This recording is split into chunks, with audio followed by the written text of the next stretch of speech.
दूसरे गांव जाने के लिए राइस्टार अपने हेलीकॉप्टर में बैठकर अपने गांव से उड़ान भरता है। राइस्टार तेजी से जा रहा ही होता है कि तभी हेलीकॉप्टर में अचानक से आग लगती है। वह हेलीकॉप्टर सीधा एक अनजान से गांव में जाकर क्रैश हो जाता है।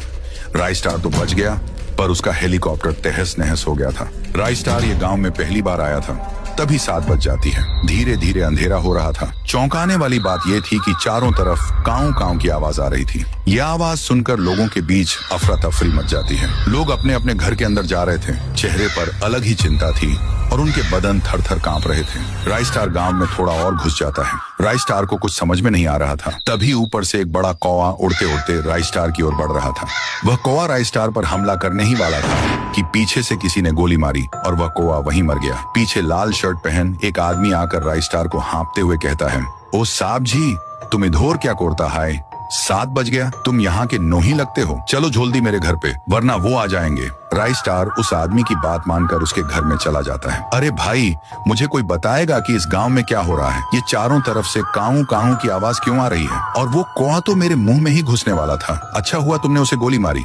अरे साहब जी, मैं तुम्हें क्या बताऊं, और 7 बोझे इस गांव में कौवों को हमला होता है, इसलिए सभी लोग अपने घोर में चले जाता है। जो भी घोर में नहीं जाता है, वो कौवा उसके डायरेक्ट मुंह में घुसकर उसे कुत्ते की मौत मार देता है। और भी कौवे पैदा हो जाता है।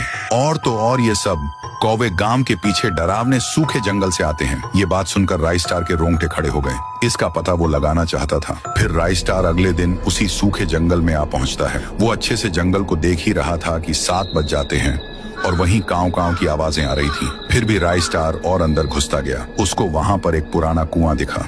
काऊ काऊ की आवाज उसी में से आ रही थी। राइस्टार ने जैसे ही कुएं के अंदर झांका तो उसमें से कौवे निकलने लगे। राइस्टार ने डायरेक्ट अंदर उड़ी मारी। वह नीचे तेजी से गिरता गया और वो कुएं के पूरे नीचे आ जाता है। पर वहां पर एक काले कपड़ों में एक चुड़ैल थी। चुड़ैल पलटकर राइस्टार को गुस्से से देखती है। मुझे पता है तू ही उस गाँव में कौवे भेज रही है और लोगों को मरवा रही है। तू बता जल्दी, ऐसा क्यों कर रही है?